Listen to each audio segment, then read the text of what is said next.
प्रभु यीशु मसीह का अति पवित्र नाम का महिमा हो। प्रभू येशू ख्रिस्ताच्या अतिपवित्र नावाचा गौरव असो. प्रभु ने हमको फिर से एक और बार एक अच्छा सौभाग्य दिया है। आणि प्रभूने पुन्हा एकदा एक चांगलं सौभाग्य आपल्याला दिले. तो भाइयों का एकत्र होना वो सिर्फ भूमि पर ही नहीं, स्वर्ग में भी सबसे शुभ और मनोहर बात है। आणि बंधू लोकांनी एकत्र येणं फक्त पृथ्वीवरच नाही तर स्वर्गामध्ये सुद्धा एक धन्य अवस्था आहे. प्रभु ने जब चेलों के साथ, जब वो आखिरी दावत जिसको लास्ट सफर कहते हैं, जब चेलों के साथ उन्होंने जब प्रभु मेज का शुरुआत किया था पहले बार, आणि प्रभू येशू ख्रिस्ताने शिष्यांसोबत सर्वात पहिले प्रभु मेजाची ज्यावेळेला सुरुवात केली होती, वो सब हो जाने के बाद प्रभु कहता है कि अभी मैं ये जो दाखरस का जो ये रस है, इसका रस में अभी तुम्हारे साथ स्वर्ग में साथ में मिलकर हम आनंद मनाएंगे। आणि मग त्यावेळेला प्रभू येशू ख्रिस्त शिष्यांना म्हटलं की आता हा जो द्राक्ष रस आहे तो आपण स्वर्गामध्ये एकत्र घेऊन आनंद करू. यानी कि क्या प्रभु आज भी इंतजार कर रहा है कि कब वो दिन आएगा कि भाई लोग स्वर्ग में एकत्र होकर वो दाखरस का वो रस वो लोग पीकर आनंद मनाएंगे। आणि मग आता ते सर्व वाट पाहत आहे की कधी बंधू लोक एकत्र येतील आणि स्वर्गामध्ये त्याचा आनंद एकत्र घेतील. परंतु आज हम लोग आत्मा में वही वचन को छाया में हम लोग एकत्र होते समय में वही आनंद हम लोग आज आत्मा में अनुभव कर रहे हैं। आणि तोच आनंद आज आपण आत्म्यामध्ये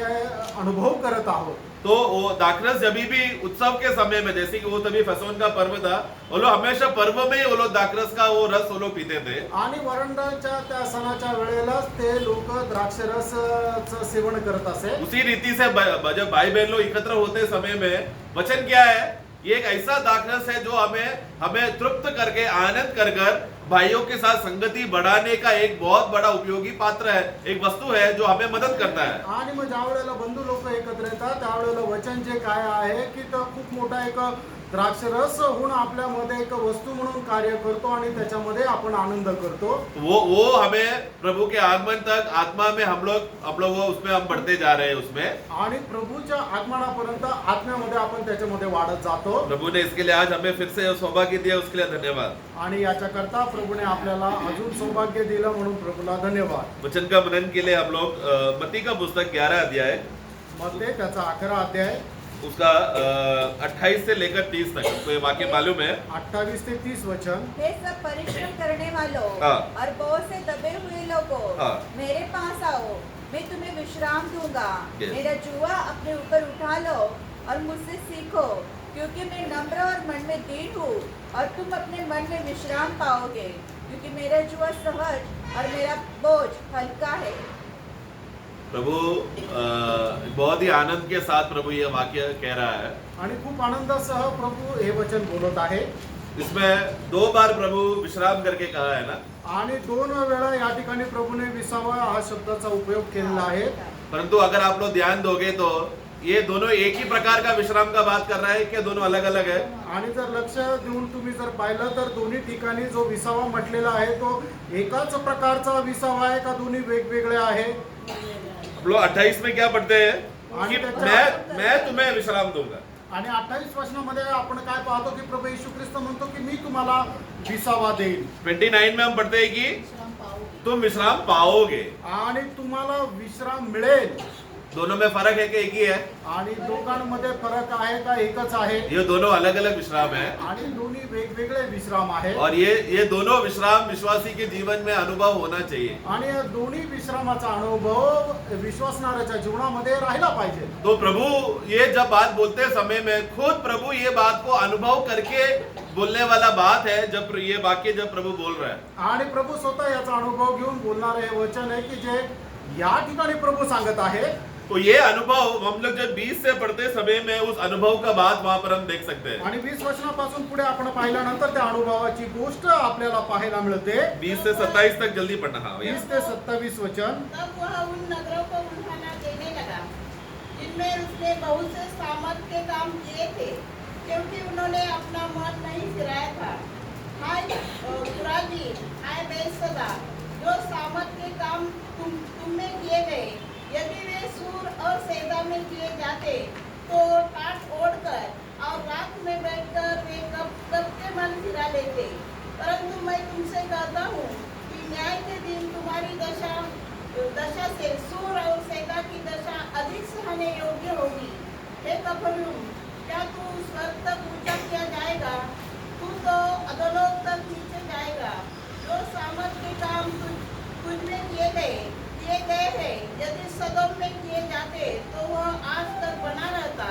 पर मैं तुमसे कहता हूँ कि न्याय के दिन तेरी दशा से सदोम की दशा अधिक सहने योग्य होगी। उसी समय यीशु ने कहा, हे पिता, स्वर्ग और पृथ्वी के प्रभु, मैं तेरा धन्यवाद करता हूँ कि तूने इन बातों को ज्ञानियों और समझदारों से छिपा रखा और बालकों पर प्रकट किया है। हाँ हे पिता, क्योंकि तुझे यही अच्छा लगा। मेरे पिता ने मुझे सब कुछ सौंपा है और कोई पुत्र को नहीं जानता केवल पिता, और कोई पिता को नहीं जानता केवल पुत्र, और वह जिस पर पुत्र उसे प्रकट करना चाहे। आमेन। उसका 20 में जो वचन शुरू करते समय में प्रभु 3 नगरों को दाट के प्रभु बात कर रहा है। आणि 20 वचनाला ज्या वेळेला सुरुवात होते त्यावेळेला 3 नगराला या ठिकाणी प्रभू रागवत आहे मतलब उस समय में प्रभु का भावना कैसा है, आणि त्यावेळेला प्रभूची भावना कशी किस आहे इमोशन में है प्रभु, आणि प्रभू कुठल्या प्रकारच्या भावनेमध्ये आहे, गुस्से में है ना। रागत आहे ना, लेकिन ये ईश्वरीय गुस्सा है, मतलब नाश करने वाला गुस्सा नहीं है। आणि नाश करणारा हा राग नाहीये। जैसा योहन्ना ने भी बोला ना, प्रभु आप कुछ लोग हैं जो आपके नाम में सेवा कर रहे हैं और वो लोग हमारे साथ जुड़ रहे नहीं है, इसलिए आग बरसा कर उनको नाश करो। आणि योहानाने म्हटलं ना की काही लोक असे आहे की तुमच्या नावामध्ये ती सेवा करत आहे, पण ते येऊन आपल्याला भेटत नाही, आपल्या सोबत राहत नाही, तर स्वर्गातून अग्नीचा वर्षाव करून त्यांना नाश कर। तो वैसा गुस्सा नहीं है यहाँ पर प्रभु का, आणि अशा प्रकारचा राग नाहीये प्रभूचा, बल्कि प्रभु को इस बात का गुस्सा हो रहा है कि इतना बड़ा काम उनमें किया गया था लेकिन इन लोगों ने मन नहीं फिरा। आणि प्रभूने एवढं मोठं काम त्यांच्यामध्ये केलं होतं, पण या लोकांनी मन परिवर्तन नाही केलं। तो ऐसा अवस्थे में प्रभु स्वयं ही विश्राम का दाता है, मतलब वो स्वयं विश्राम है। आणि प्रभू येशू ख्रिस्त हा स्वतःच विसावा किंवा विश्राम आहे। उनको कोई विश्राम देता नहीं क्योंकि वो खुद स्वयं विश्राम है। आणि त्यांना कोणी विश्राम देत नाही कारण तो स्वतःच एक विश्राम आहे। परंतु जब मनुष्य बनकर जब वो आते समय में आणि मनुष्य होऊन येत असताना और उनके पास मनुष्य रीति से जो भावनाएं थे आणि मनुष्य रीतीने त्यांच्या ज्या काही भावना होत्या, पिता की इच्छा के अनुसार जीते समय में उनको विश्राम ढूंढने का जरूरत पड़ा। आणि पित्याच्या इच्छेच्या अनुसार जीवन जगत असताना त्यांना विश्राम शोधावा लागला। 2 शब्द समझ गए ना, हमारा टॉपिक आज का यही है। एक है विश्राम हमको मिला, दूसरा है विश्राम हमको खोजना है। आणि पहिला मुद्दा हा आहे की आपल्याला विसावा मिळालेला आहे, आणि दुसरं आहे की आपल्याला विसावा प्राप्त करायचा आहे किंवा शोधायचा आहे। तो प्रभु को किसने विश्राम दिया? यीशु मसीह को। आणि येशू ख्रिस्ताला कोणी विसावा दिला? वो खुद ही विश्राम का श्रोता है, उनको किसी उसको देने का जरूरत नहीं है। वो विश्राम का श्रोता है, वो उद्धार करता है, वो खुद दूसरों को विश्राम दे सके ऐसा स्रोत से भरकर आया हुआ प्रभु है। आणि येशू ख्रिस्त स्वतःच विसावा आहे, तोच विसाव्याचा स्रोत आहे की जो तो दुसऱ्याला देऊ शकतो। परंतु तो ये प्रभु ने आके किसको देने का वचन दिया है? आणि प्रभूने येऊन कोणाला देण्याचं ते वचन दिलंय? जो बोझ से, जो परिश्रम करने वाले और बोझ से दबे हुए लोग, तुम लोग आओ तो मेरे पास जो विश्राम है, जो मेरे पास जन्म से है, वो मैं तुम्हें दूंगा। आणि कष्टी आणि भारक्रांत जनांना प्रभूने बोलवलं आणि त्यांना म्हटलं की तुम्ही माझ्याकडे या आणि जन्मापासून माझ्याकडे जो विसावा आहे तो मी तुम्हाला देईल।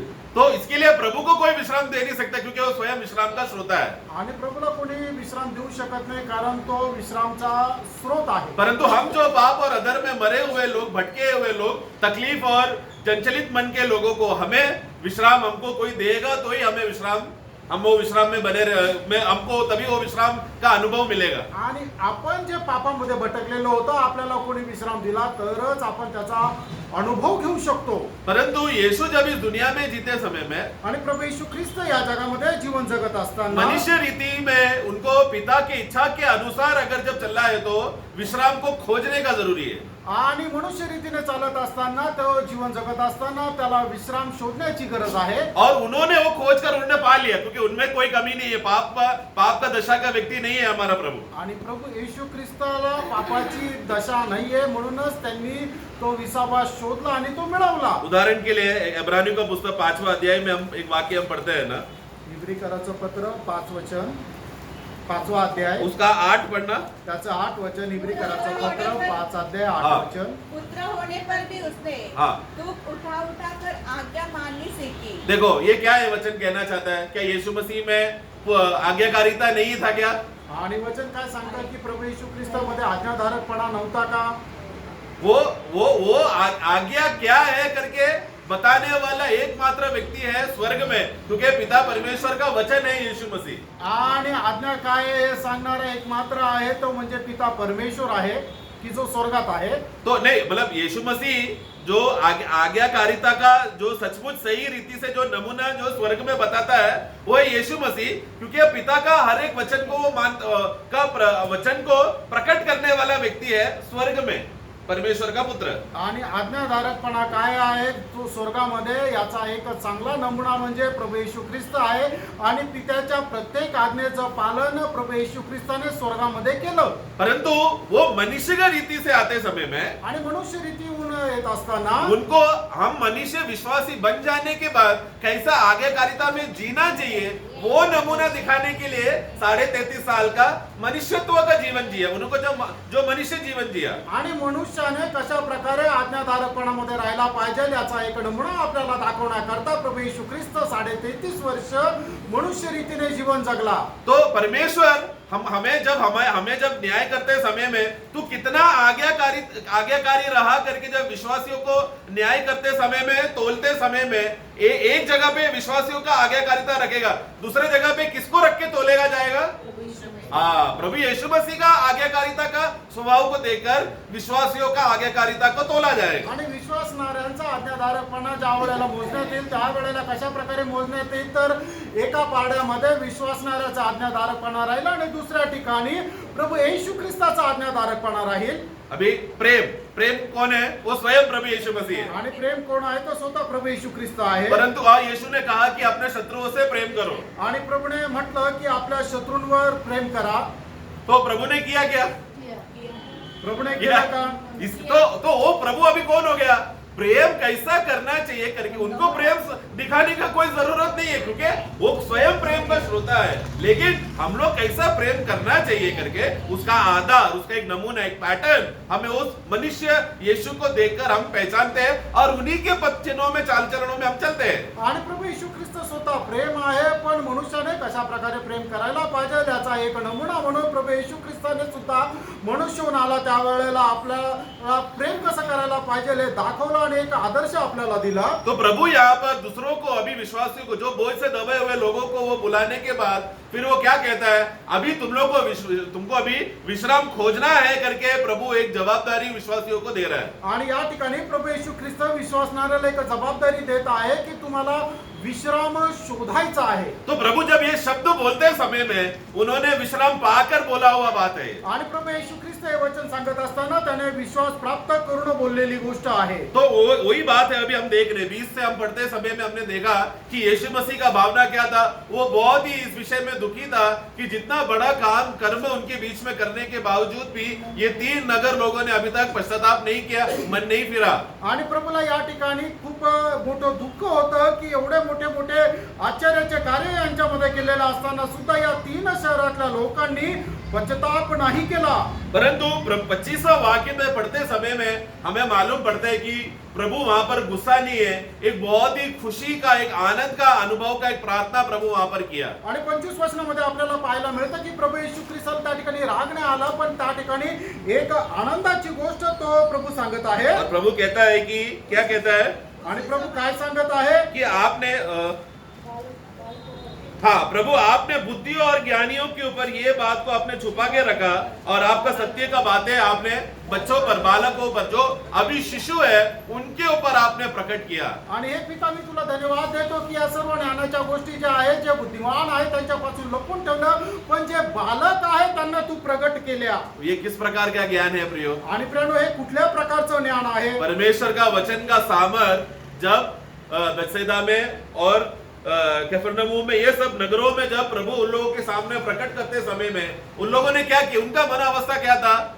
आणि कफरनहूम आणि बेथसेदा या ठिकाणी परमेश्वराच्या वचनाचं सामर्थ्य ज्या वेळेला प्रभू येशू ख्रिस्ताने प्रकट केलं त्यावेळेला त्या लोकांची अवस्था काय होती? वो लोग देखकर पश्चाताप करना चाहिए था, परंतु वो लोग अहंकारी हो गए, पश्चाताप नहीं किया। आणि त्या लोकांनी पश्चाताप करायला पाहिजे होता, पण ते लोक गर्विष्ठ झाले आणि त्यांनी पश्चाताप केला नाही। तो जो प्रभु का काम को देखकर पश्चाताप नहीं करता, उन लोगों को प्रभु क्या बोल रहा है? ये लोग स्वयं न्यायी लोग हैं, स्वयं में अपने आप को न्यायी और होशियार करके समझ दिया।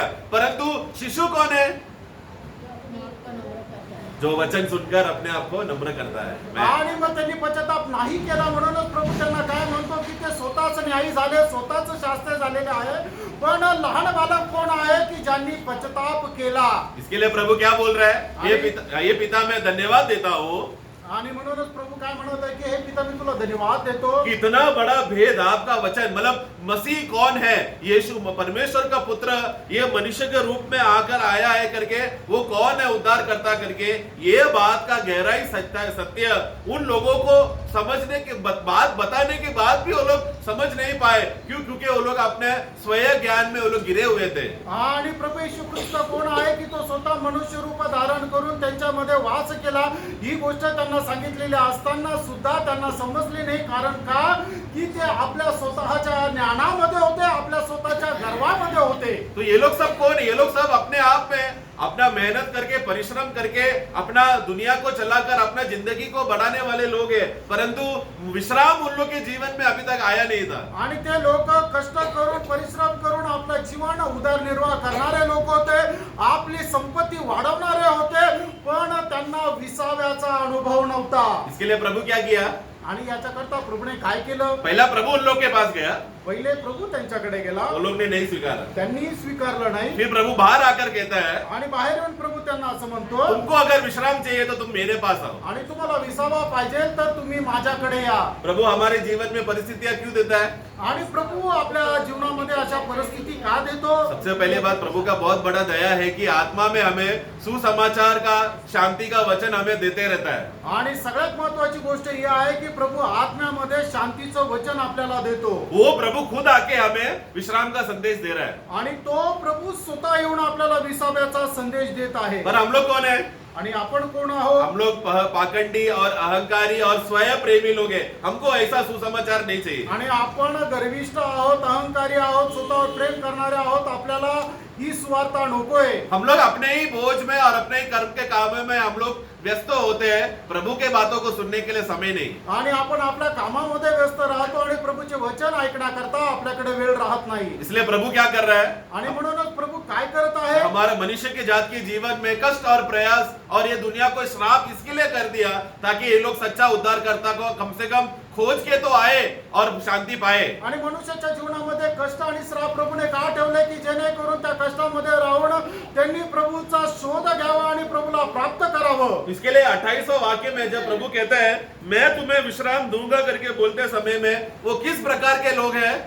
आणि प्रभू 28 वचनामध्ये असं म्हणतो की मी तुम्हाला विश्राम देईल, तर मग ते लोक कुठल्या प्रकारचे आहे? वो पाप में और मतलब अधर्मी और जो नरक में जाने वाले लोगों को प्रभु कह रहा है। आणि नरकामध्ये जाणाऱ्या लोकांना प्रभू म्हणत हम आहे। लोग एक वाक्य हम पढ़ेंगे भजन संगीता 38 का 4 में। आणि स्तोत्र 38 त्याच्या 4 वचनामध्ये, क्योंकि मेरे अधर्म के कामों में हाँ। मेरा सिर डूब गया और वे भारी बोझ के समान मेरे सहने से बाहर हो गए। हाँ, अधर्म का बातें क्या है? एक बहुत बड़ा भारी बोझ हमारे ऊपर है। आणि अनितीच्या गोष्टी काय की आपल्यावर खूप मोठं एक ओझं आहे। तो प्रभु यहाँ पर किसको किसको बुला रहे हैं? आणि या ठिकाणी प्रभू कोणाला बोलवत आहे? जो बोझ से दबे हुए, मतलब जो अधर्म में जन्मे हुए, पाप में जन्मे हुए, पाप का कर्म करने वाले लोगों को प्रभु बुला रहे, आओ तुम लोग अशांति में घूम रहे हो, तुम लोग बिना विश्राम के भटके हुए हो, मेरे पास आओगे तो मैं तुम्हें विश्राम दूंगा। आणि ज्यांचा जन्म पापामध्ये झालेला आहे आणि जे पापामध्ये जीवन जगत आहे आणि ते कष्टाने जीवन जगत आहे, अशा प्रकारच्या लोकांना या ठिकाणी प्रभू येशू ख्रिस्त बोलवत आहे की तुम्ही माझकडे या, म्हणजे मी तुम्हाला विसावा देईल। मतलब आत्मा का उद्धार के बारे में कह रहा है। आणि आत्म्याच्या तारणा संबंधाने म्हणत मैं आहे. आपको कहना चाहता हूँ, अगर हमारे बीच में से कोई है जो इस पाप का दबाव में फंसा हुआ है और उनका विवेक उनको दबाकर पाप का बोझ में गिरा रहा है, उनके लिए बचने का एक ही रास्ता है, बोझ हटना है तो उस यीशु के पास आओ जो हमारा बोझ उठाएगा. आणि मी तुम्हाला सांगू इच्छितो की या ठिकाणी बसल्यापैकी अजूनही कोणी जर पापाच्या ओझ्यामध्ये आहे तर मग प्रभू येशू ख्रिस्त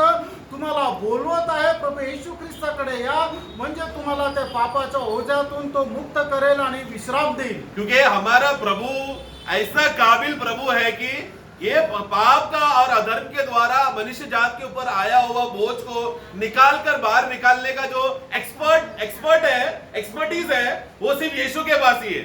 आणि पापाचं जे ओझं जे बर्डन आपल्यावर आलेलं आहे ते सर्व काढून टाकण्याचं सामर्थ्य जे आहे ते फक्त प्रभू येशू ख्रिस्ताकडे आहे. परंतु अगर हम लोग इसी ये बेथसेदा के जैसे के लोग, कफरनहूम के जैसे के लोगों ने स्वयं गर्विष्ठ होकर अपना स्वयं का रास्ता ढूंढने का कोशिश किया तो हम लोग हमारा अंत क्या रहेगा? उसी पाप का बोझ में हम लोग मर जाएंगे. आणि मग ज्याप्रमाणे बेथसेदा आणि कफरनहूमच्या लोकांनी आपल्या इच्छेच्या प्रमाणे मार्ग शोधला आणि त्याच्यामध्ये ते चालत राहिले तर मग ज्याप्रमाणे त्यांचा नाश झाला त्याप्रमाणे आपला पण होईल. हम लोग इब्रानियों में क्या पढ़ते हैं? आज का दिन उद्धार का दिन है ना. आणि इब्रिकराच्या पत्रामध्ये आपण काय वाचतो की आजचा दिवस जो आहे तो तारणाचा दिवस तो आहे. जब तक आज का दिन कहलाता है, उस उद्धार करता जो हमें विश्राम देगा और जो हमें बोझ हटाएगा, उस प्रभु के पास आओ. आणि मग आपल्याला जो तारण देतो, जो विश्राम देतो त्या प्रभूकडे या. हम लोग एक्चुअली ये पाप में हम लोग ये जी करिए, पाप का दबाव में जी कर क्या हो गया है? हम लोग हमेशा धोखा में जीने वाले लोग हो गए प्रियो. आणि पापाच्या दबावामध्ये आपण जगून जगून काय झालं, एकदम फसगतीमध्ये जगणारे लोक झालो. मैं जब ऑफिस में जब मैं काम करता था, आणि ऑफिस मध्ये ज्या वेळेला मी काम करत असेल आप लोग को भी ये अनुभव रहेगा. आणि तुम्हाला पण हा अनुभव असेल. या मैं ऑफिस में, या आप लोग शायद किचन में काम करते रहेंगे या दूसरा ऑफिस में किधर और आप लोग काम करते रहेंगे. आणि तुम्ही सुद्धा कुठे काम करत असाल, कदाचित आपल्या घरात काम करत तो असाल. बीच में मुझे ना वर्कलोड, मतलब जो बॉस आकर हमको एक काम करते रहेगा, उसी के ऊपर 2-3 काम और देगा. आणि मग ज्या वेळेला आपण एक काम करत राहू त्यावेळेला आपला बॉस येईल आणि आपल्याला अजून 2-3 कामं सांगून जाईल. तो हमारा वर्कलोड क्या हो गया? वो काम का वो बोझ और बढ़ गया. आणि मग कामाचं ओझं काय झालं, अजून जास्त वाढलं. तब मैंने किया और मैंने बोला, प्रभु मुझे एक असिस्टेंट दे दो जो मेरा थोड़ा बोझ निकाल कर मुझे थोड़ा काम के लिए मदद करेगा. आणि मग त्यावेळेला मी काय म्हटलं, प्रभू मला एक सहाय्यक दे की जे माझं ओझं थोडं कमी करेल. मैं ऐसा सोचता था मैं ऐसा जीवन में जब काम करते टाइम में. आणि मी काम करत असताना असा विचार करत होतो.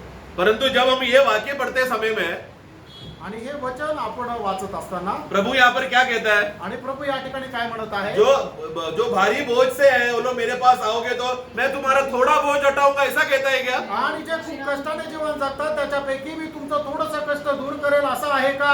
प्रभु कितना बोझ हटाएगा? आणि प्रभू किती ओझं आपलं बाहेर कमी करेल.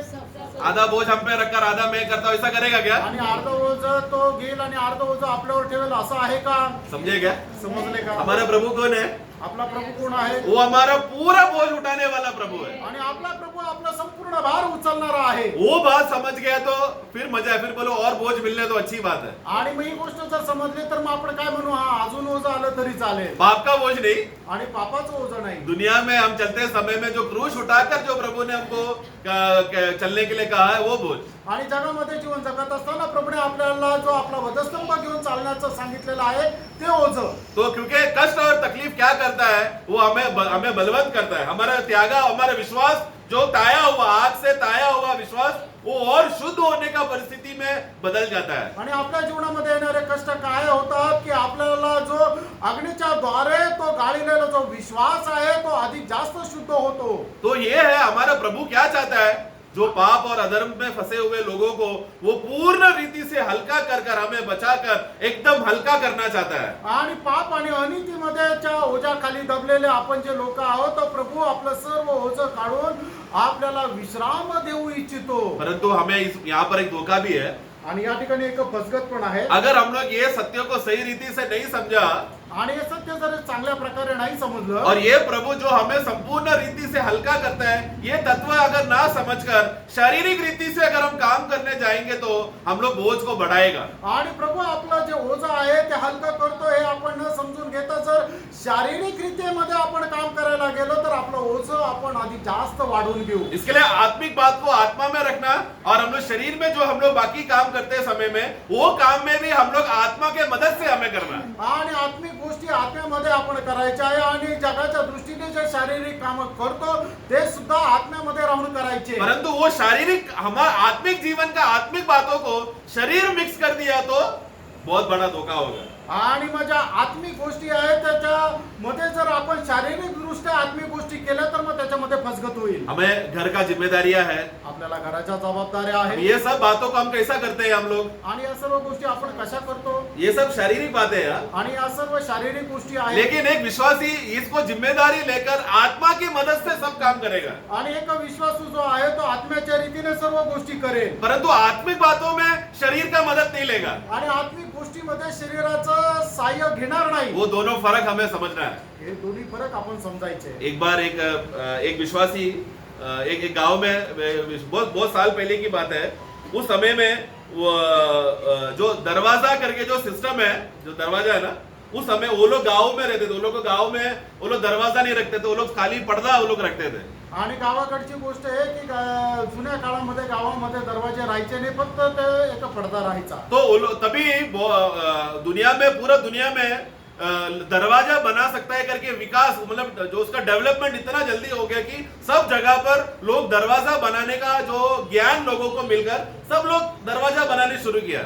आणि मग दरवाजा असू शकतो हे ज्ञान ज्या वेळेला लोकांना झालं त्यावेळेला सर्व लोक आपापल्या करता दरवाजा बनवू लागले। परंतु कुछ लोग मतलब लोगों को दरवाजा लगाना है करके मालूम है, परंतु किस प्रकार का लकड़ी से दरवाजा रखना है बनाना है ये लोगों को उतना ज्ञान नहीं था। आणि दरवाजा लावायचा याचं ज्ञान लोकांना होतं, पण कुठल्या प्रकारच्या लाकडाने तो दरवाजा बनवायचा याचं ज्ञान नव्हतं। तो एक गांव में एक विश्वासी रहता था और उसी के बगल में एक कारपेंटर भी रहता था। आणि एका गावामध्ये एक विश्वासू राहत असे आणि त्याच्या शेजारच्या गावामध्ये एक सुतार राहायचा। ये विश्वासी जब भी उसको अवसर मिलता था ये कारपेंटर को जाकर वचन बोलता था। आणि हा विश्वासू ज्या वेळेला वेळ भेटायचा त्या वेळेला जाऊन सुताराला तो वचन सांगायचा। वचन सुनने के बाद उनको मालूम पड़ा कि यीशु बहुत महान व्यक्ति है।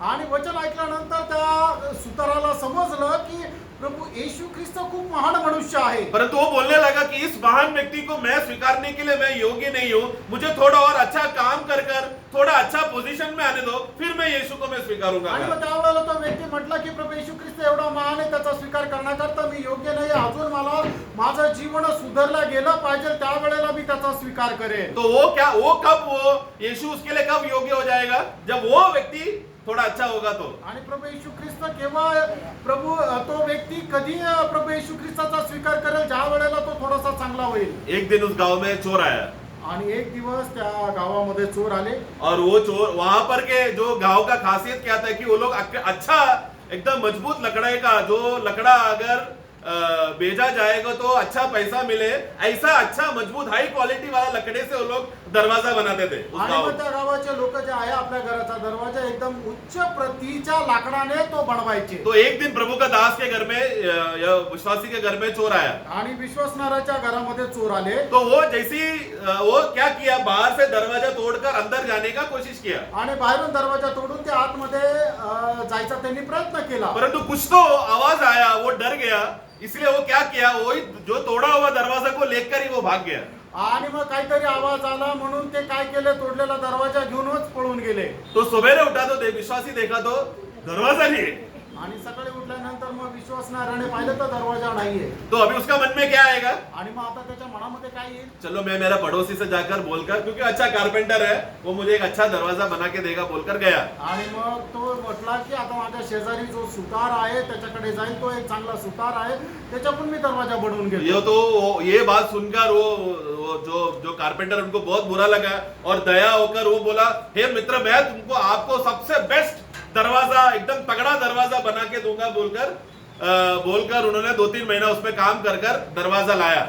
आणि मग ज्या वेळेला त्या सुताराला समजलं की विश्वासणाऱ्याच्या घरामध्ये चोरी झाली त्यावेळेला म्हटलं की हे मित्र मला खूप वाईट वाटलं, पण एकदम उच्च प्रतीचा चांगल्या दर्जाचा एक दरवाजा मी तुला बनवून देईल असं म्हणून तो 2-3 महिने एक चांगला दरवाजा बनवून त्याला दिला. तो 2-3 महीने में ये मित्र ने, कारपेंटर ने बहुत मेहनत कर कर मतलब एकदम ईमानदारी के साथ मैं मेरा मित्र के लिए अच्छा दरवाजा बना रहा हूं बोलकर खुशी के साथ ईमानदारी से उसने दरवाजा बनाकर लेकर आके दिया. आणि मी माझ्या मित्राकरता दरवाजा बनवत आहे म्हणून 2-3 महिने त्याने खूप काबाड कष्ट केले, खूप परिश्रम केले आणि एक उच्च प्रतीचा दरवाजा बनवून आपल्या मित्राला, त्या विश्वासणाऱ्याला दिला. और वो बोलने लगा, और दरवाजा लेकर मित्र के घर पे आते समय में वो कहने लगा, देखो ये दरवाजा देखकर पूरा गांव वाले अभी मेरे घर पे आकर वो लोग मेरे से नया दरवाजा बनाएंगे. उतना वो खुशी होकर वो गया. आणि हा दरवाजा पाहून गावाकडचे सगळे लोक आता दरवाजा बनवायला माझ्याकडे येईल एवढा आनंद आला त्याला एवढा आनंद झाला. वो विश्वासी ने जब वो दरवाजा आते हुए देखकर उन्होंने कंप्लेन करने लगा, अरे ये दरवाजा सही नहीं है. आणि तो दरवाजा घेऊन येत असताना मग तो विश्वासू म्हटला की हा दरवाजा बरोबर नाहीये. वो सुना तो कारपेंटर का दिल इतना दर्द में आ गया, अरे आप क्यों ऐसा बोल रहे हो मित्र, मैंने आपके लिए इतना मेहनत करके 2-3 महीना सिर्फ और कोई काम नहीं लिया, सिर्फ आपके लिए मैंने दरवाजा बनाया और आप ऐसा उल्टा नेगेटिव रिमार्क क्यों दे रहे हो मुझे. आणि मग त्यावेळेला तो सुतार म्हटला की मी तुमच्यासाठी एवढं परिश्रम केले, 2-3 महिने काम केलं, दुसरं काहीच काम नाही केलं आणि एवढा उच्च प्रतीचा दरवाजा मी बनवून आणला तरी सुद्धा तुम्ही असं का बोलले. वो बोला नहीं नहीं नहीं सही नहीं, आप एक काम करो, थोड़ा लकड़ी लाओ, थोड़ा खीले लाओ और एक हथौड़ा लाओ, थोड़ा काम मरम्मत करना बाकी है करके सका. आणि मग तो म्हटलं थोडेसे लाकूड, थोडेसे खिळे आणा, हातोडे आणा, थोडंसं अजून त्याच्यामध्ये काम करायचं आहे. तो वो बोला, अरे मित्र आपको करने की जरूरत नहीं है क्योंकि ये जो दरवाजा है एकदम परफेक्ट दरवाजा है, इसमें ऐसा कोई भी एक्स्ट्रा कारीगरी करने का जरूरत नहीं है. कारपेंटर ने बोला. आणि मग त्या सुताराने म्हटलं या दरवाजामध्ये अजून काही करण्याची गरज नाही कारण का हा सर्वांगपूर्ण असा दरवाजा आहे. तो परंतु वो विश्वासी जिद्दी होकर बोला, नहीं नहीं नहीं आप थोड़ा कीले लकड़ी और हथौड़ा लाओ जल्दी, मैं बताता हूँ कैसा करना है. आणि मग तो विश्वासू म्हटला नाही थोडेसे लाकूड, खिळे आणि हातोडे घेऊन मी सांगतो कसं करायचं. फिर ठीक है, वो गुस्से को दबा कर लेकर आया, जो भी जरूरत चाहिए तो सामान लेकर आया. आणि मग त्याने काय केलं की तो जो राग आहे तो गिळला आणि म्हटला की हा ठीक आहे आणि मग त्या गरजेच्या वस्तू तो घेऊन आला. और फिर यह विश्वासी क्या किया, ऊपर एक कीला मार रहा है, उधर साइड में कीला मार रहा है, लकड़ा इधर चिपका रहा है, एकदम वो दरवाजे को बदसूरत कर दिया. आणि मग त्याने त्या विश्वासणाऱ्याने काय केलं की एकदम विचित्र रीतीने तो दरवाजा बनवला. विचित्र वेगवेगळ्या ठिकाणी लाकूड ठोकले आणि तो चांगला दरवाजा खराब केला. ये बात को कारपेंटर ने देखकर एकदम गुस्सा होकर बाल नोच के, ये क्या तूने पागलपन किया, मैंने इतना अच्छा दरवाजा तुमको दिया, ये क्या तूने तेरा काम करके बिगाड़ दिया. आणि मग हे सगळं पाहिल्यानंतर मग त्या कारपेंटर जो सुतार आहे त्याला खूप राग आला. तो म्हटला की मी एवढा चांगला दरवाजा बनवला आणि तू याला काय नाश केला. आत्मा में आप लोग ग्रहण कर रहे हैं, मैं विश्वास करता हूं. आणि आत्म्यामध्ये तुम्ही स्वीकारते मी हा विश्वास करतो. तब वो विश्वासी प्रेम से उसे कहा, आणि मग त्या वेळेला त्या विश्वासणाऱ्याने प्रेमाने त्याला असं हे मेरे म्हटलं. प्रिय मित्र, आणि हे माझ्या प्रिय मित्रा, इतने सालों से मैं आपको प्रभु यीशु मसीह का सिद्ध क्रूस का कार्य मैं आपको बताते जा रहा था.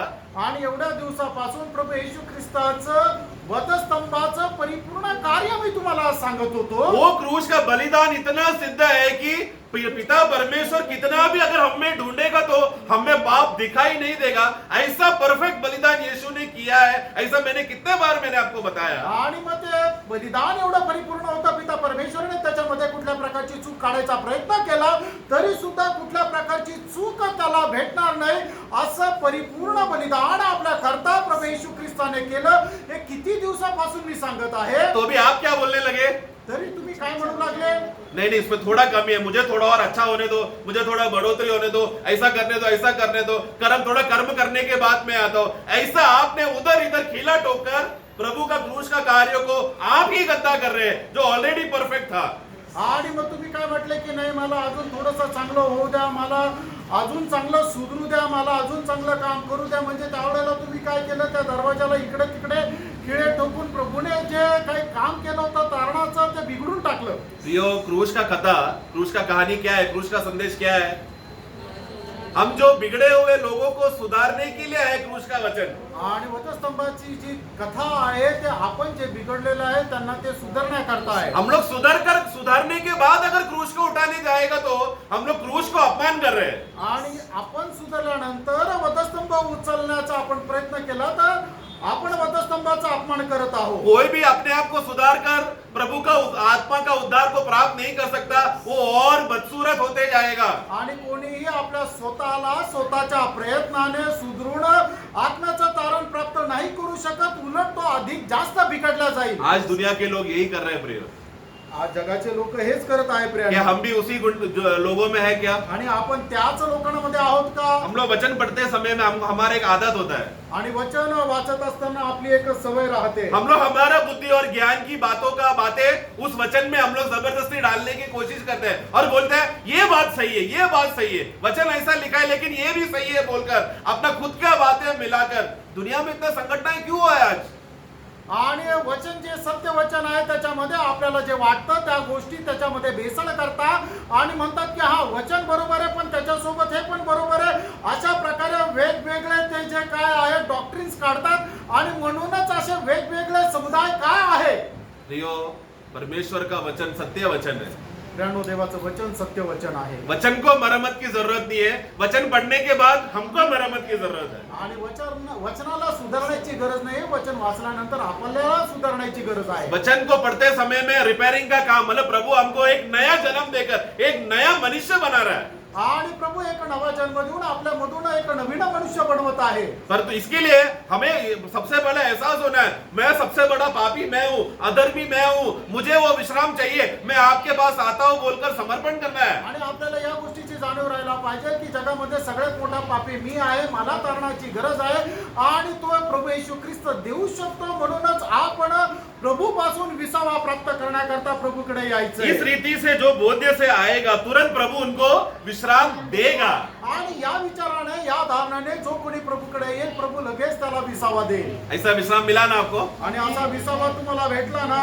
उन्हीं लोगों के लिए अगला बात जब हम पढ़ते हैं, आणि त्याच लोकांकरता आपण पुढचा भाग पाहतो. फिर प्रभु ने 11 अध्याय में, आणि मग प्रभूने 11 अध्यायामध्ये मध्य 11 अध्याय, जिसको ऑलरेडी विश्राम मिल चुका है, आणि ज्याला अगोदरच विसावा मिळालेला आहे, जिसने अपने पाप और अधर्म के वजह से जो बोझ का दबाव में दबे हुए थे वो सब दबाव को हटाकर, आणि जे पाप आणि अधर्मामुळे त्या दबावामध्ये होते त्यांनी ते सगळं पाप आणि अनीती बाजूला करून ऐसे लोगों को विश्वासी बनाकर आत्मिक जुआ उनके ऊपर डालेगा. आणि मग अशा लोकांना जे विश्वासणारे आहेत त्यांच्यावर आत्मिक जू टाकेल. ये एक ऐसा जुआ है जो वजन देकर दबाता नहीं है लेकिन हमारा आत्मिक जीवन में उन्नति से चलने के लिए सहायता करता है. आणि मग ह्या अशा प्रकारचा एक जुआ आहे की त्याच्या ओझ्याखाली आपण दाबला नाही जात, पण आत्मिक जीवनामध्ये अधिक जास्त वाढण्याकरता तो आपल्याला सहाय्यक आहे. इस रीति से प्रभु का जुआ जिसने उठाकर उसको मानकर उसने समर्पण किया,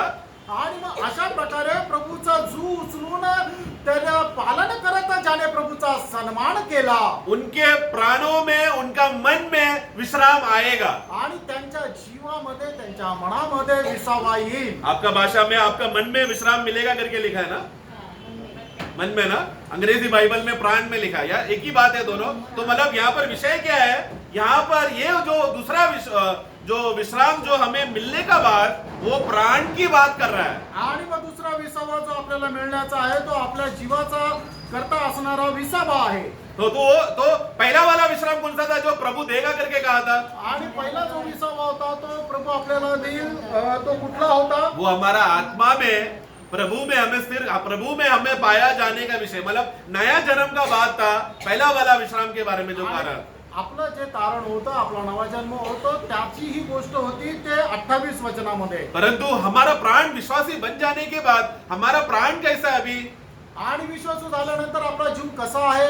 हम लोग अभी भी हमारा ये पापमय शरीर प्रभु का आत्मिक बातों को स्वीकारने के लिए तैयार नहीं है अभी भी. आणि आपलं पापमय शरीर जे आहे ते आत्मिक गोष्टी स्वीकारण्याकरता तयार नाही. गलतियों 6 में हम पढ़ते हैं ना, आत्मा प्राण के विरुद्ध और प्राण आत्मा के विरुद्ध हमेशा आत्मा शरीर के खिलाफ और शरीर आत्मा के खिलाफ हमेशा झगड़ा में रहता है, सहयोगी नहीं होता. आणि गलातीकराच्या पुस्तकामध्ये आपण वाचतो ना की शरीर आत्म्याच्या विरोधामध्ये आणि आत्मा शरीराच्या विरोधामध्ये कार्य करतं आणि हे दोघं कधी एक होत नाही. जब तक ये लोग दोनों में संघर्ष होते रहता है तब तक विश्वासी मानव एक आत्मिक युद्ध में जी रहा है. आणि ज्या ज्या वेळेला यांच्यामध्ये संघर्ष होत राहतो त्या त्या वेळेला तो एक आत्मिक व्यक्ती जो आहे तो संघर्षामध्ये जीवन जगत राहतो इस आत्मिक युद्ध में उसको विश्राम ढूंढना पड़ेगा, आणि या आत्मिक युद्धामध्ये त्याला विसावा शोधावा लागतो. परंतु उसके लिए भी प्रभु ने उत्तर दिया. जब वो मतलब वो खुद से ढूंढने वाला बात नहीं है, प्रभु उसको ढूंढ कर देने वाला बात है यहाँ पर विषय. आणि मग तो स्वतः शोधणारी गोष्ट नाहीये, तर प्रभु शोधून त्याला देणारी गोष्ट आहे. भजन संगीता में हम लोग एक वाक्य पढ़ते हैं उसका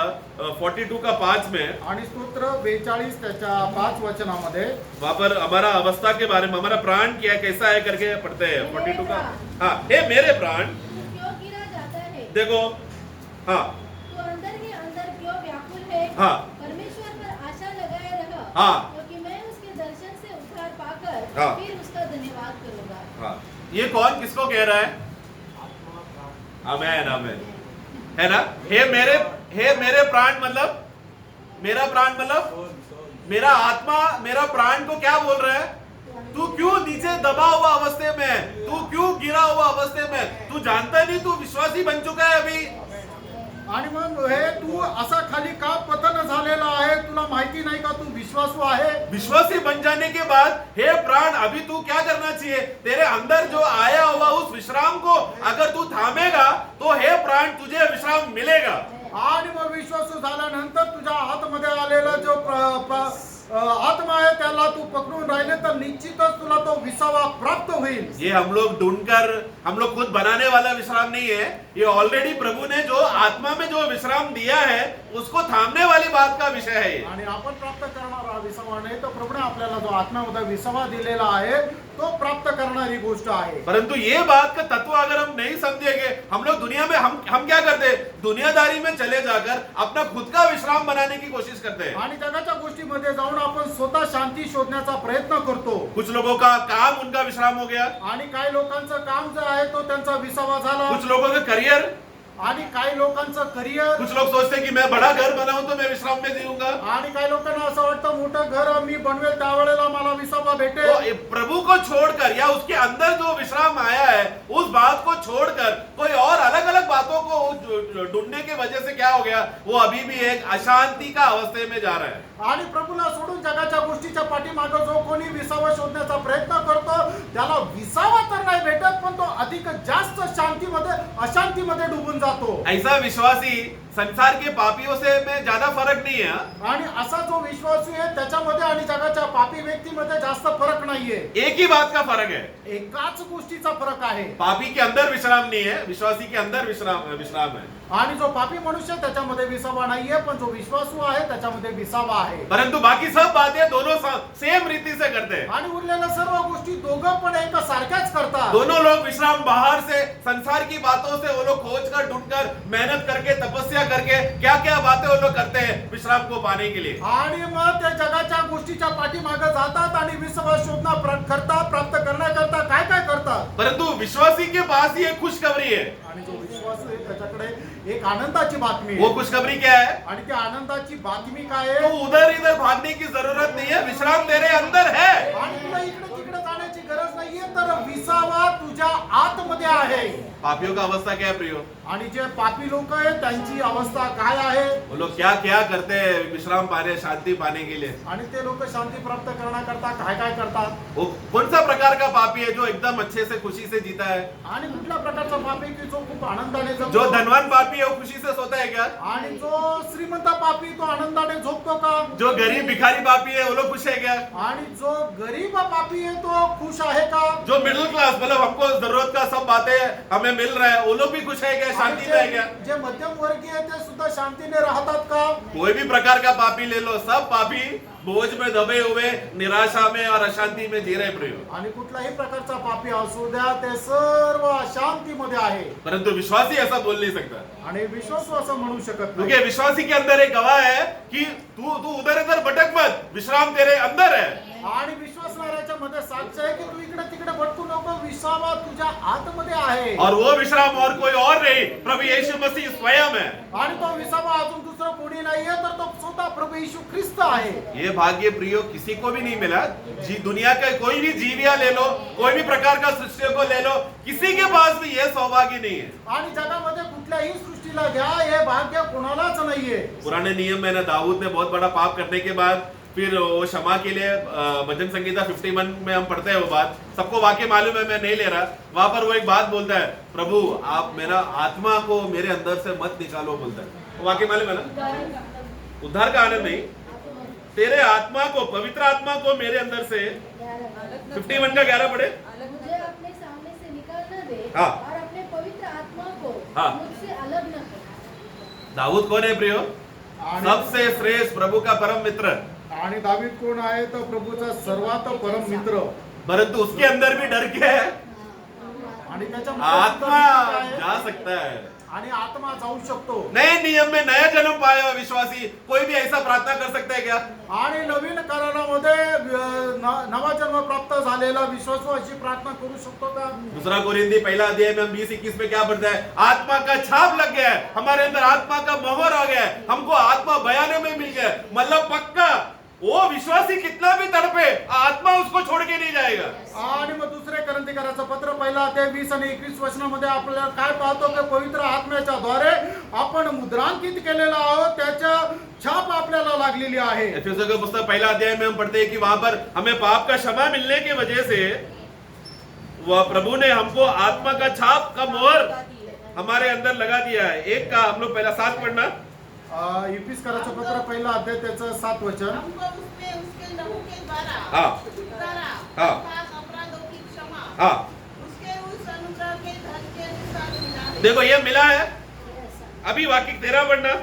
और उसने पर भी, इसी में तुमने जब तुमने सत्य का वचन सुना, जो तुम्हारे उद्धार का सुसमाचार है, हाँ। और जिस पर तुमने विश्वास किया। प्रतिज्ञा किए हुए पवित्र आत्मा की छाप लगी। देखो मतलब प्रभु में मुझे पाप का छुटकारा है, मुझे क्षमा मिला है, उद्धार हो गया है। ये बात को जब मैंने विश्वास किया तो प्रतिज्ञा का आत्मा मेरे ऊपर छाप के रीति से चिपक गया है। अभी आत्मा मुझे छोड़कर जा नहीं सकता। आणि मग ज्या वेळेला आपण प्रभू येशू ख्रिस्तावर विश्वास केला त्या वेळेला आपला नवा जन्म झाला आणि त्या वेळेला पवित्र आत्म्याच्या द्वारे आपल्याला मुद्रांकित करण्यात आलं। तो अभी समझ गए ना हम लोग बाकी सारे सृष्टियों में से, सभी जीवियों में से हम लोग कितना श्रेष्ठ है, क्योंकि पवित्र आत्मा हमें छोड़कर नहीं जाएगा। विश्राम आ गया मतलब सर्वदा का विश्राम है। आणि मग इतर लोकांपेक्षा खरोखर आपण किती श्रेष्ठ आहोत, कारण का की आपल्याला पवित्र आत्मा मिळालेला आहे, विसावा मिळालेला आहे की जो आपल्याला सोडून जाणार नाही। परंतु प्रियो ऐसे समय में जो हम लोग उस अंदर आया हुआ पवित्र आत्मा के द्वारा या यीशु मसीह में जो विश्राम हमारे अंदर आ चुका है, हमारे प्राण के उद्धार के समय में हमें क्या करना है?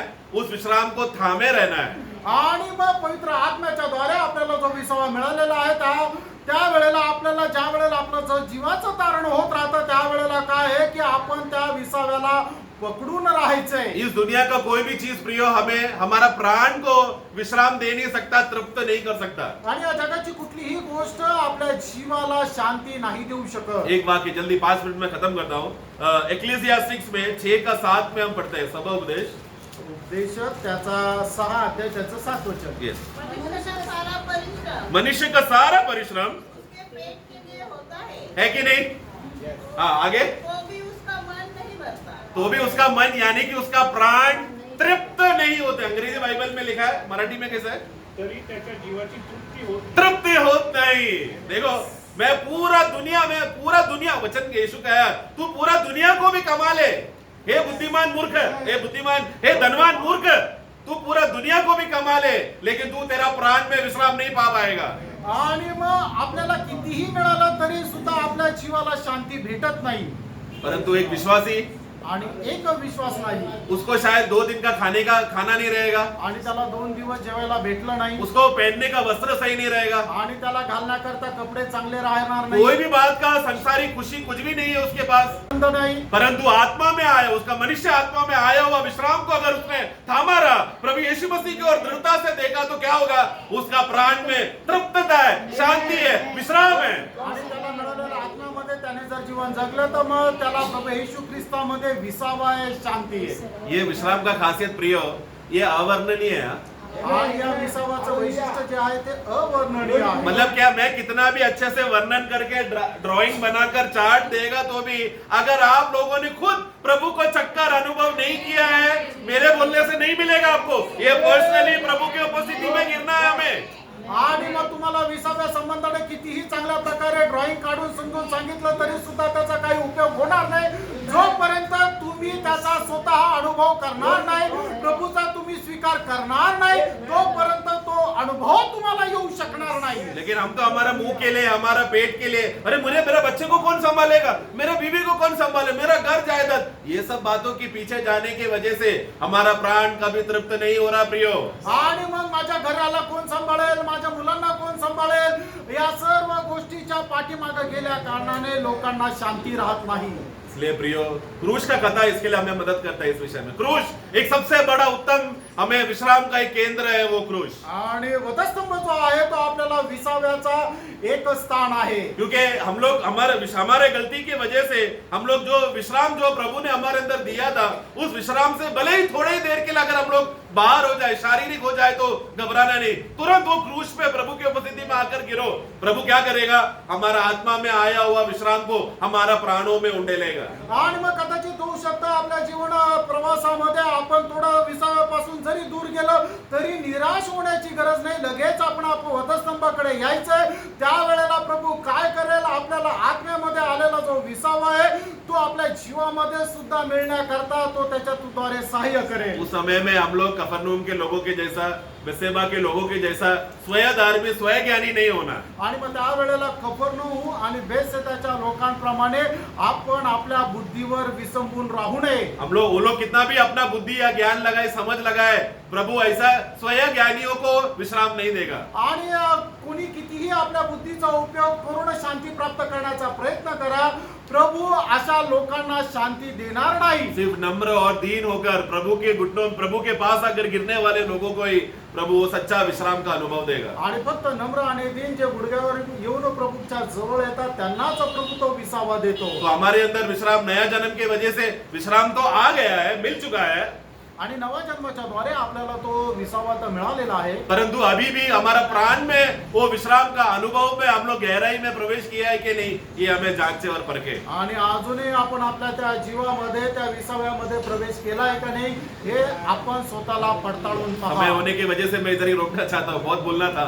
आणि खूप बोलायचं होतं पण वेळ संपल्या कारणाने मी इथेच थांबू इच्छितो. प्रभु ने हमें एक ऐसा जुआ दिया है प्रियो, जो एक आनंद और उल्लास करने वाला जुआ है. आणि प्रभूने आपल्याला अशा प्रकारचा जो दिलेला आहे की जो आनंद आणि उल्हास करतो. आत्मिक व्यक्ति वो प्रभु ने दिया हुआ जुआ को गले मिलकर खुशी से, प्रभु मुझे और ऐसा बोझ दो बोलकर वो प्रभु में समर्पण करेगा. आणि आत्मिक व्यक्ती काय आहे की प्रभू तू मला अजून जास्त ओझं दे म्हणून तो त्याला स्वीकारेल. परंतु जो शारीरिक विश्वासी, वो लोग क्या करेंगे, आणि जो शारीरिक विश्वासू तो काय करेल, वो लोग कंप्लेन, शिकायत करेंगे, प्रभु आज मेरे जीवन में ऐसा क्यों किया, आप ऐसा क्यों करते हो बोलकर शिकायत करेगा. आणि नेहमी तो तक्रार करत राहतील की प्रभू तू हे असं का केलं, माझ्या जीवनामध्ये अशा प्रकारचं दुःख का, मलाच अशा प्रकारचं ओझं का, असं म्हणून तो तक्रार करत राहील. संसार के लोग भी यही करते हैं ना. आणि जगाचे लोक पण हेच करतात ना. उनके जीवन में तकलीफ प्रयास आता तो लोग क्या करते हैं, आणि त्यांच्या जीवनामध्ये ज्या वेळेला दुःख कष्ट संकट येतात त्यावेळेला ते लोक काय करतात, हे देव, मैंने आपके सामने कितना अगरबत्ती जलाया, कितना मैंने नारियल तोड़ा, कितना मैंने दूध चढ़ाया, फिर भी मेरे जीवन में टेंशन क्यों, हटाते क्यों नहीं. आणि मी एवढी अगरबत्ती जाळली, एवढं सर्व नारळ चढवलं तरी सुद्धा माझ्या जीवनामध्ये एवढा तणाव का, तो बाजूला का नाही काढत. विश्वासी क्या बोलता है, विश्वासू काय म्हणतो, प्रभु मैं रोज उपवास करता हूँ, मैं रोज बाइबल पढ़ता हूँ, मैं रोज प्रार्थना करता हूँ, फिर मुझे जीवन में टेंशन क्यों आ रहा है. आणि विश्वासू म्हणतो मी दररोज प्रार्थना करतो, दररोज उपवास करतो आणि दररोज वचन वाचतो तरी माझ्या जीवनामध्ये एवढा तणाव का. पापी मंदिर में नारियल फोड़कर चला गया, आणि पापी व्यक्ती जो आहे तो मंदिरामध्ये नारळ फोडून गेला. लेकिन विश्वासी का क्या, आणि विश्वासणाऱ्याचं काय, उसको अपने आप में देखो. आणि त्याने आपल्या स्वतःमध्ये पाहायचंय, हे मेरे मन, हे माझं मन तू क्यों दबा हुआ है, आणि तू का दबलेला आहे. शांति और विश्राम और आनंद तेरे अंदर है, तू जग के देख. आणि शांती विश्राम आणि आनंद हा तुझ्यामध्ये आहे, तू जरा आतमध्ये न्याहाळून बघ. तूने तेरा मुंडी गलत जगह पे रखा है, आणि तू तुझी मान जी आहे ती चुकीच्या ठिकाणी ठेवली. तेरा मुंडी तूने सर पे रखा है, पलट के क्रूस की ओर देख, मन फिर पीछे मुड़, तो प्रभु तुझे विश्राम शांति देगा. आणि तू आपली दृष्टी चुकीच्या ठिकाणी लावलेली आहे, तू आपली दृष्टी वळव आणि वधस्तंभाकडे पहा, तर प्रभू येशू ख्रिस्त तुला 20वा देईल. हमारे लिए एक ही रास्ता है प्रियो, आपल्याकरता एकच मार्ग आहे सीधे मार्ग में हमें चलना है। आणि सरळ मार्गाने चालायचंय. हमारा लक्ष्य सीधा है। आपलं उद्देश सरळ आहे. जो सीधा चलने के लिए तैयार हो गया, पीछे हो गया, प्रभु का वचन कहता है कि मैं उनसे दुखी हूं, शोकित हूं, ऐसा ना करे प्रियो। आणि म्हणजे सरळ मार्गापासून भटकून जाता प्रभू त्याच्या संबंधाने म्हणतो की मी त्याच्या संबंधाने दुखी आहे, तुम्ही असं करू नका.